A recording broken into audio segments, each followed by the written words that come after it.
aqui estou. O Senhor esteja convosco. Ele está no meio de nós. Proclamação do Evangelho de Jesus Cristo segundo João. Glória a vós, Senhor.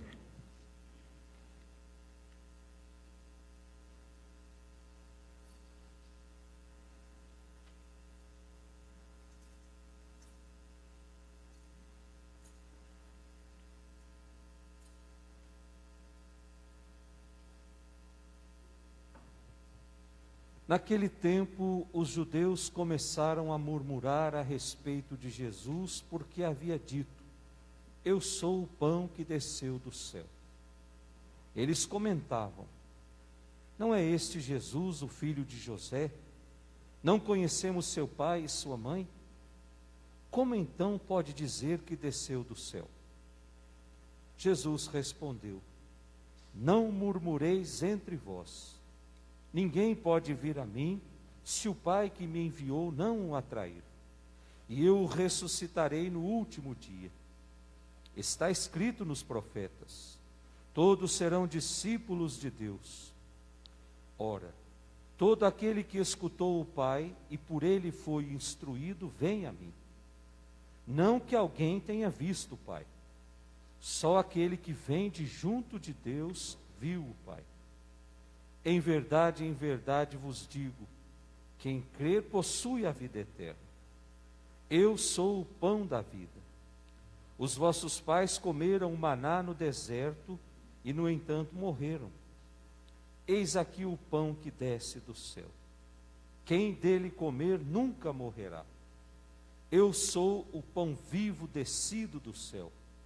Quem comer deste pão viverá eternamente. E o pão que eu darei é a minha carne dada para a vida do mundo. Palavra da salvação. Glória a vós, Senhor.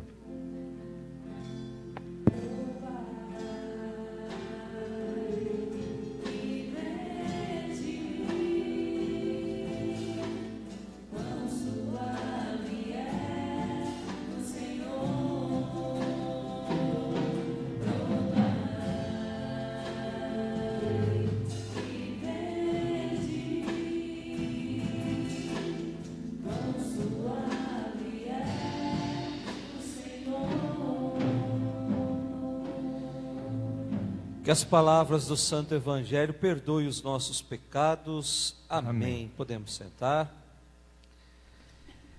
Neste domingo de número 19, nós encontramos de novo a palavra de Deus, Deus muito preocupado em satisfazer a necessidade do homem.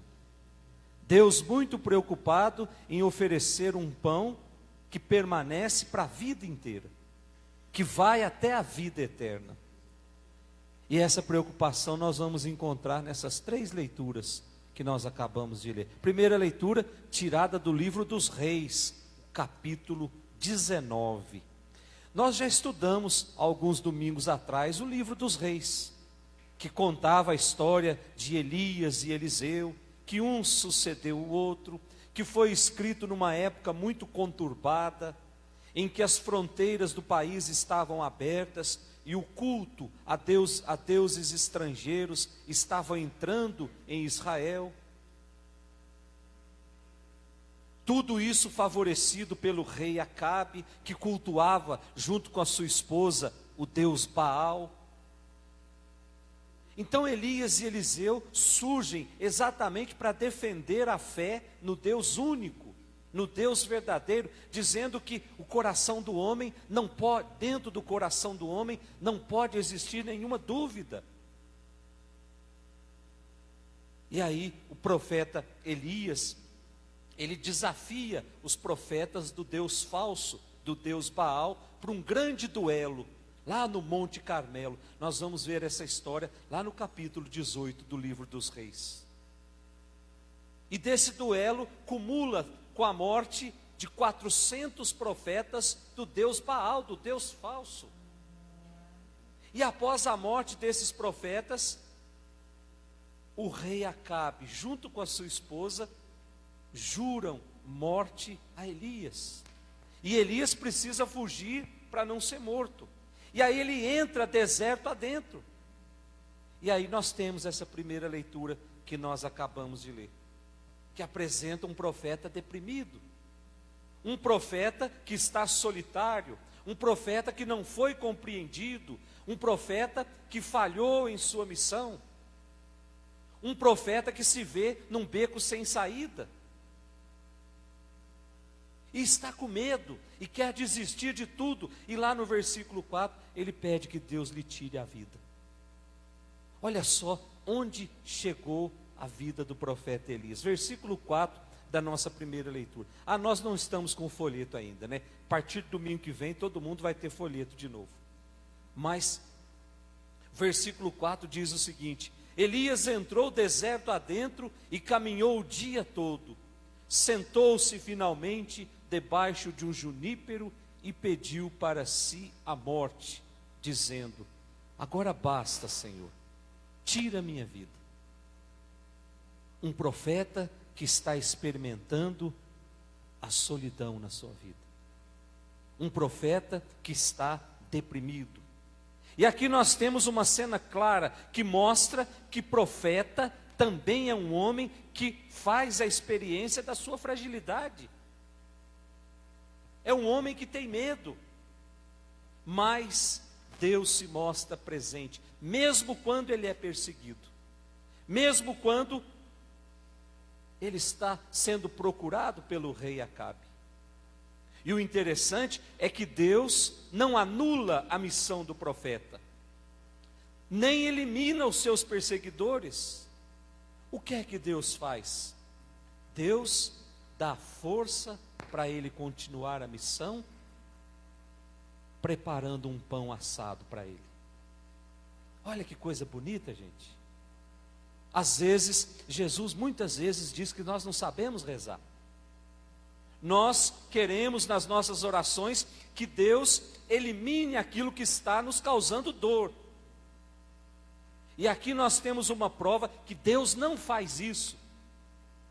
Deus nos dá força para suportar aquela dor. E essa força pode vir do lugar onde menos a gente espera. Seria muito cômodo, eu estou com sofrimento, eu estou sendo perseguido, então eu vou fazer as minhas orações para que Deus elimine, extermine os meus perseguidores. Mas a palavra de Deus nos deixa muito claro. Deus vai alimentar em nós uma força que vai ser capaz de nos fazer sair de qualquer situação. É essa a metodologia de Deus. É essa pedagogia que Deus usa conosco. Mas para que isso aconteça, nós precisamos aprender a confiar nele. Quem não confia em Deus, nunca vai experimentar da bondade de Deus. Sempre vai achar alguma coisa para acusar Deus. Quem não confia em Deus, vai sair dizendo por aí que Deus permitiu que esse mal do Covid entrasse no nosso planeta.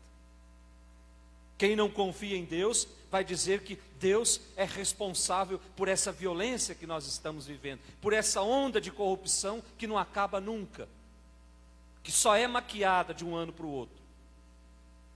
Aí vai dizer, Deus está permitindo isso para purificar o Brasil. Uma ova. Deus vai nos dando forças para que nós possamos encontrar saídas seguras para as nossas crises, para as nossas incertezas, para as nossas dores. Igualzinho fez com Elias. Só que nós não sabemos esperar, gente.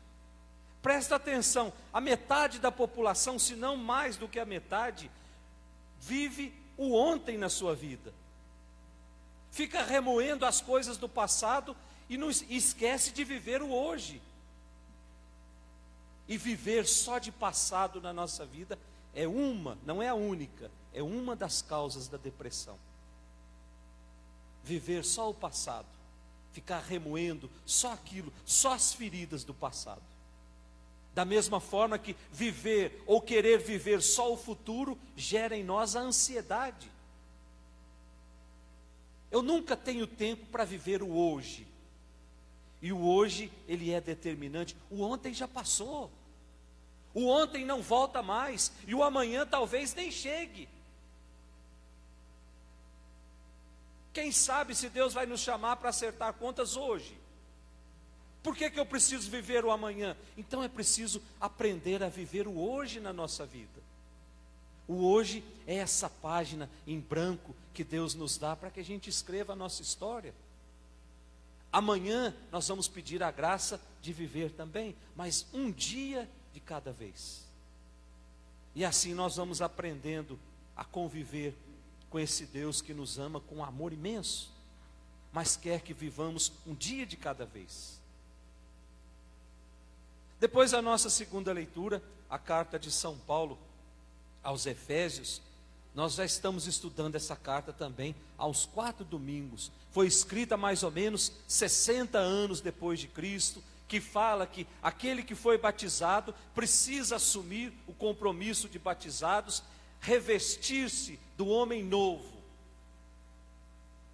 deixar de lado as práticas do homem do pecado, do homem velho, abraçar esse homem novo, vestir essa roupa de homem novo, e isso precisa se mostrar com ações concretas. E aí a segunda leitura de hoje já começa dizendo: não decepcione o Espírito Santo que habita em vós, não continue a viver como um homem velho, pautem as vossas vidas pela bondade, pela compaixão, pelo perdão, pelo amor. E aí ele termina dizendo: sede imitadores de Cristo. Será que Cristo passou a vida inteira remoendo as coisas do passado? Será que Cristo passou a vida inteira murmurando contra Deus porque iria ser pregado na cruz? Ser imitador de Cristo é ser imitador no amor, na bondade, e aí nós precisamos aprender muito. Porque nós temos uma semente do encardido no nosso coração, que se nós não cuidarmos, essa semente, ela vai criar tantas raízes, que nós vamos agir igualzinho o encardido nesse mundo. Desejando mal para o outro, fazendo fofoca atrás de fofoca.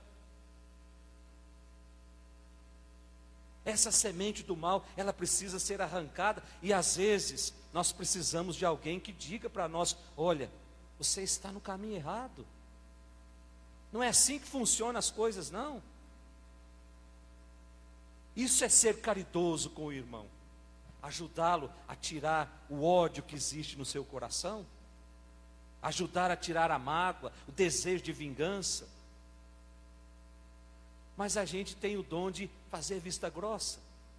E às vezes a gente até compactua. Vem alguém falar mal de alguém para nós, ao invés da gente cortar a raiz no momento, a gente fica alimentando aquilo, quando não passa para frente. É essa semente que precisa, senão nós nunca vamos ser imitadores de Cristo. E por fim, o nosso evangelho de hoje nos mostra um grupo de judeus que estavam acusando Jesus de ser pretensioso. Como é que ele pode dizer que ele é o pão que veio do céu? Nós conhecemos o seu pai, nós conhecemos a sua mãe, nós convivemos com ele, então ele não tem origem divina. E o que é que Jesus faz? Ao invés de ficar discutindo com eles, ao invés de ficar debatendo, Jesus acusa aquilo que estava por trás daquela postura. Jesus percebe que eles não tinham o coração aberto. Portanto, quando o coração está fechado, a graça de Deus não entra. E nós nunca vamos reconhecer os sinais de Deus.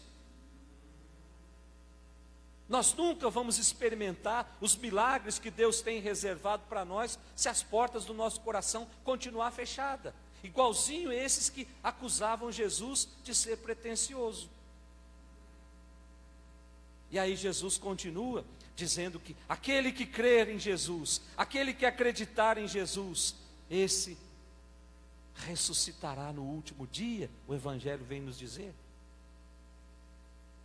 Agora, nós precisamos entender bem, esse verbo acreditar, não é só acreditar que há 2021 anos atrás, Deus enviou o menino para esse mundo, e esse homem foi um homem bom, foi um enviado de Deus.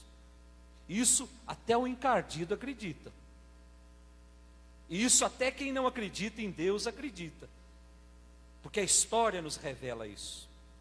Acreditar em Jesus não é só conhecer aquilo que Jesus ensinou. Acreditar em Jesus não é elaborar considerações teológicas bonitas e apresentar para os outros.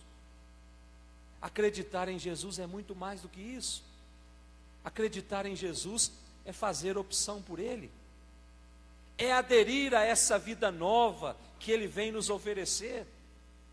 É seguir o caminho de Jesus, que foi um caminho feito no amor, na vida a serviço dos outros. É lutar contra tudo aquilo que ameaça a nossa família, que ameaça a vida dos nossos irmãos. Hoje eu recebi uma notícia que eu fiquei com o cabelo em pé. Acusou o padre Júlio de levar comida lá na Cracolândia, dizendo que levar comida para aqueles meninos que estão lá favorece o crime. E aí eu fiquei pensando, como é que pode? Aí, agora à tarde, diz que a Cracolândia está toda cercada, não entra comida nem água lá dentro. Aí a gente pode dizer, mas é um bando de vagabundos que vai para lá para fumar drogas. O que é que eu fiz? O que é que nós fizemos para impedir que esses meninos chegassem lá? O compromisso que eu assumi no dia do meu batismo, de ser luz na vida dos outros, por que é que essa luz está apagada na vida desse monte de gente que procura esse lugar? Por que é que o traficante ofereceu coisa melhor para eles? E nós, católicos, muitas vezes prepotentes, arrogantes, essa senhora se diz católica. Então nós precisamos rever certas atitudes e certos comportamentos nossos. Não interessa como chegaram lá. O que interessa é o que eu vou fazer para que eles saiam de lá, para que eles cheguem no céu junto comigo. Caso contrário, eu vou viver a minha fé medíocre, a minha fé limitada, a minha fé que não tem compromisso com nada. Eu venho na missa, terminou a missa, eu vou embora, eu não quero nem, eu nem assisto mais televisão, porque só tem desgraças geradas muitas vezes por católicos. Faça uma pesquisa dentro dos presídios, quase todos foram batizados na Igreja Católica. E por que é que escolheram essa vida? Certamente porque não viram testemunho de seguidor de Cristo. Porque quando a gente encontra alguém que dá testemunho da fé que acredita, da fé que professa, nós nos encantamos. Então vamos pedir para Deus essa graça nessa Eucaristia. Tenhamos a coragem de assumir o compromisso com Jesus, de seguir os passos de Jesus, não só de acreditar em Jesus, mas de fazer opção por Ele. Louvado seja nosso Senhor Jesus Cristo. Alegria brota nos corações pela